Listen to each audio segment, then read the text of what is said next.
Halo semuanya, kali ini kita akan membahas tentang fraud.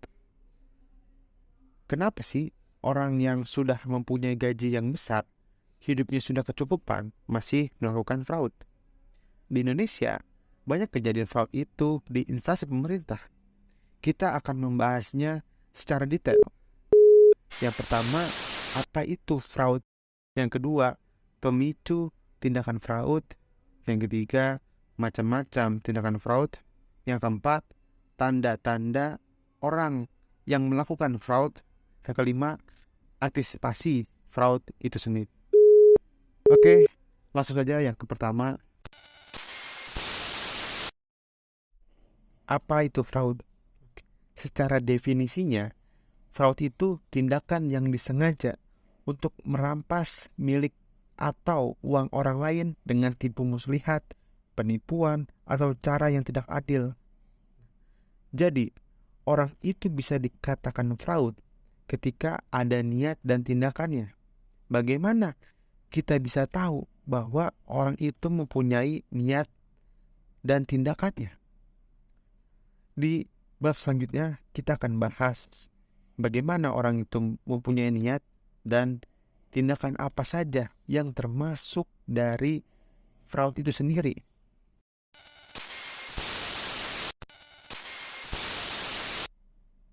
Pemicu tindakan fraud yang pertama itu ada opportunity, seperti regulasi yang tidak tepat, sistem yang kurang memadai, kurangnya kontrol, dan kesadaran tingkat rendah. Kita membahas regulasi yang tidak tepat. Misalnya, di organisasi tersebut membuat aturan. Awalnya perusahaan tersebut berdiri tahun 2019 dengan mempunyai aset 2 miliar. Sekarang, di tahun 2023, asetnya sudah mencapai 6 miliar. Aturan tersebut kurang efektif lagi karena perusahaan sedang mengelola aset yang lebih besar dibandingkan aset pada awalnya.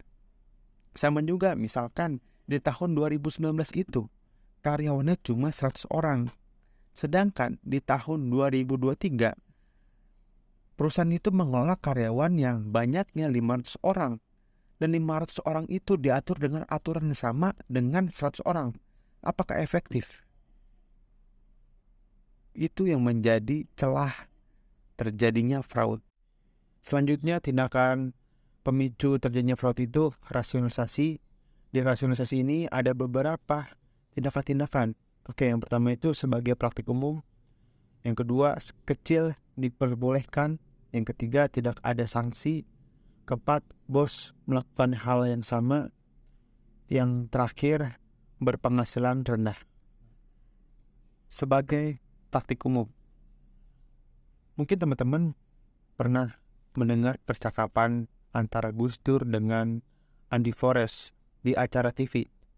Saat itu Pak Andi Forest menanyakan ke Gus Dur, kenapa membubarkan Departemen Sosial dan Departemen Penerangan? Gus Dur menjawab, karena departemen itu yang mestinya mengayomi rakyat, ternyata korupsinya gede-gedean. Lalu kata Pak Andi Forest, kalau mau membunuh tikus kan nggak perlu membakar lumbung ya Gus. Oh iya, memang. Tapi karena tikusnya sudah menguasai lumbung, makanya harus dibakar ke lumbungnya. Begitulah jawab Gus Dur ketika wawancara tersebut. Nah, ini menjadi gambaran kita bahwa tindakan korupsi atau tindakan fraud itu sebagai praktik umum di instansi negara. Dan yang terakhir, pemicu terjadinya fraud yaitu pressure. Adanya tekanan seperti kebutuhan ekonomi, gaya hidup yang buruk, dan career composition.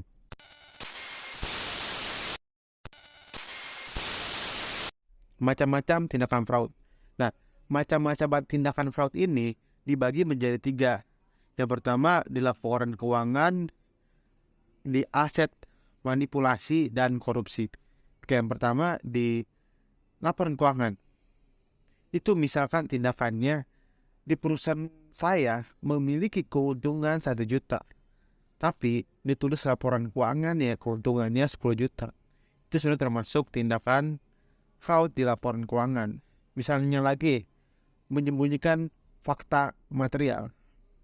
Saya mempunyai hutang material 2 juta, tapi di laporan keuangannya tidak tertulis saya mempunyai hutang material 2 juta. Nah, di aset manipulasi ini ada di aset manipulasi di cash dan non cash. Dan contohnya yang di cash itu misalkan menggunakan cek dari pelanggan. Kita gunakan uang pelanggan, menahan cek pembayaran untuk vendor. Nah, itu termasuk aset manipulasi cash. Dan non cashnya misalkan menggunakan fasilitas perusahaan atau lembaga untuk kepentingan pribadi. Jadi misalkan kita mendapatkan mobil inventaris, apapun itu, tapi kita untuk yang seharusnya digunakan untuk kepentingan kinerja kita, tapi kita gunakan untuk kepentingan pribadi. Nah, itu salah satu tindakan fraud di aset manipulasi. Yang selanjutnya, tindakan fraud itu korupsi. Nah, korupsi ini ada menjadi dua, yaitu korupsi by need dan korupsi by greed. Korupsi by need ini orang melakukan korupsi ketika gajinya tidak mencukupi untuk kebutuhannya. Jadi dia melakukan korupsi karena untuk memenuhi kebutuhannya. Tapi korupsi by greed ini orang sudah tercukupi kebutuhannya oleh gajinya, tapi dia masih melakukan korupsi juga. Dan biasanya korupsi yang dilakukan oleh para korupsi by greed ini lebih besar nominalnya, karena memang pangkatnya biasanya lebih tinggi. Oke.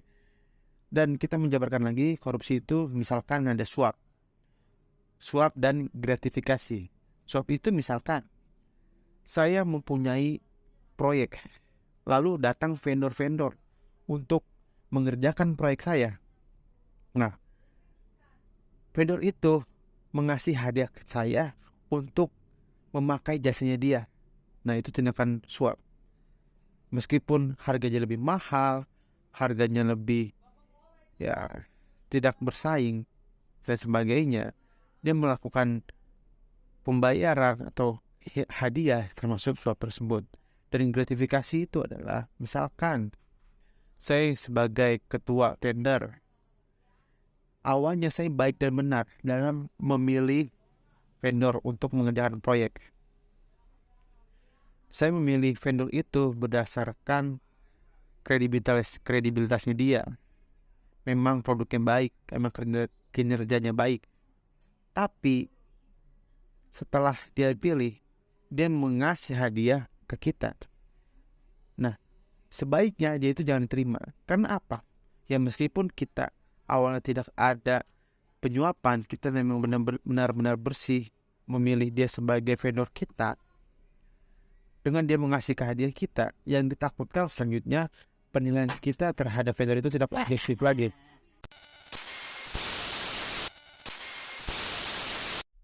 Selanjutnya, tanda-tanda orang yang melakukan fraud, yaitu ada hidup di luar kemampuan, kesulitan finansial, hubungan yang sangat dekat dengan vendor atau pelanggan, tekanan yang berlebih dari dalam organisasi, penolakan untuk berlibur, masalah hukum yang lalu, dan mengeluh tentang kurangnya otoritas.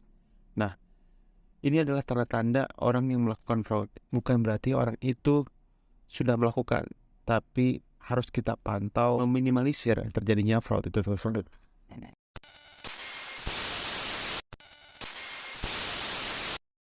Selanjutnya, bagaimana cara kita mengantisipasi fraud tersebut? Yang pertama, kita membuat budaya malu untuk melakukan fraud tersebut. Karena namanya manusia, dia akan terkena hukum otonom, yaitu hukum moral. Kita dengan menanamkan hukum moral tersebut, orang itu akan malu, akan takut melakukan tindakan fraud dan sebagainya. Lalu, job rotasi. Kita lihat divisi mana yang paling berhubungan dengan uang dan divisi berhubungan dengan orang banyak, dan orang tersebut harus dirolling untuk meminimalisir terjadinya fraud tersebut. Dan internal audit, external audit, harus selalu dijalankan dalam mengawasi operasional perusahaan atau lembaga-lembaga.